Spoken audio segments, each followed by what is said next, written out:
लिंगायत समाजाच्या मागण्यांसाठी 9 ऑगस्टच्या आंदोलनाला वाढता पाठिंबा। राज्यभर जनजागृती। महिला व बालकल्याण सभापती बाणूमुसा जमादार यांच्यासह विविध लोकप्रतिनिधींचा पाठिंबा। कोल्हापुरात साखळी उपोषणाची तयारी। महात्मा बसवेश्वर आर्थिक विकास महामंडळाच्या लाभासाठी घालण्यात आलेल्या जाचक-अटी शिथिल करण्याच्या मागणीसाठी 9 ऑगस्ट रोजी कोल्हापुरात होणाऱ्या आंदोलनाला राज्यभरातून पाठिंबा मिळत आहे।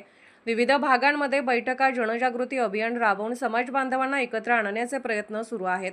महात्मा बसवेश्वर आर्थिक विकास महामंडळाच्या लाभासाठी असलेल्या जाचक अटी, विशेषतः ओबीसी संदर्भातील अटी शिथिल करून संपूर्ण लिंगायत समाजाला महामंडळाचा लाभ मिळावा या प्रमुख मागणीसाठी 9 ऑगस्ट रोजी कोल्हापूर जिल्हाधिकारी कार्यालयासमोर साखळी उपोषण आणि भव्य आंदोलन आयोजित करण्यात आले।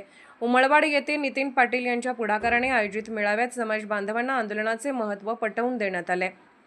तसेच मंगेशदादा चौगले यांच्यासह अनेक मान्यवरांनी आंदोलनाला पाठिंबा जाहीर केला। दरम्यान महाराष्ट्राचे मंत्री उदय सामंत यांची भेट घेऊन समाजाच्या विविध मागण्यांचे निवेदन सादर करण्यात आले। तसेच विधान परिषद सदस्य आमदार इद्रिस नायकवडी आणि सांगली मिरज कुपवाड महानगरपालिकेच्या महिला व बालकल्याण सभापती बाणूमुसा जमादार यांनीही आंदोलनास आपला पाठिंबा व्यक्त केला।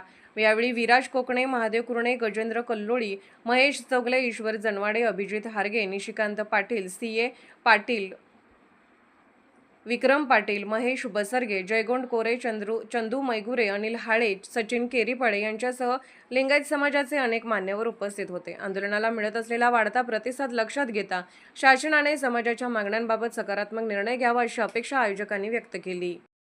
महात्मा बसवेश्वर आर्थिक विकास महामंडळाची स्थापना ज्यावेळेला करण्यात आली त्यावेळेला जी त्यामध्ये जाचक-अट जी घातलेली की ओबीसीची ती जाचक-अट तुम्हाला सांगतो शिथिल करून सरसकट लिंगायत समाजाला त्याचा लाभ मिळावा म्हणून 9 तारखेला जे आंदोलन आम्ही ज्या ठिकाणी साखळी उपोषणाने जे चालू केलेलं आहे त्या ठिकाणी प्रत्येक गावोगावी जाऊन प्रत्येकाच्या गाठीभेटी घेऊन समाज बांधवांना एकत्रित करतोय आणि 9 तारखेच्या आंदोलनासाठी तुम्हाला सांगतो तिथं लाखोच्या संख्येने पूर्ण लिंगायत समाज 2-4 जिल्ह्यातून म्हणा की 35 जिल्ह्यात टोटलमध्ये आमचा समाज जास्त मोठ्या प्रमाणामध्ये आहे। सगळ्यांनाच आम्ही त्या ठिकाणी बोलवलेलं आहे, पण जास्तीत जास्त लोक त्या ठिकाणी आपल्याला पाठिंबा देण्यासाठी येतील।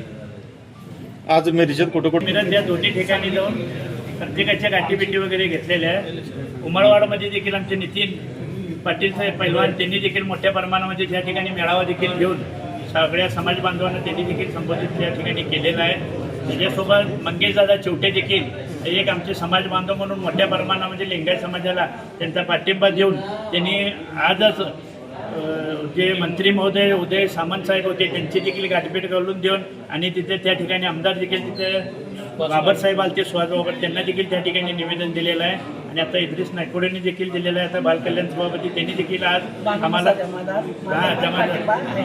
त्यांनी देखील आता मोठ्या प्रमाणामध्ये पाठिंबा दिलेला आहे आणि आता वाढता पाठिंबा बघून आज मला वाटते की 100% ज्या आमच्या मागण्या आहेत त्या मागण्या प्रशासन 100% आम्हाला देत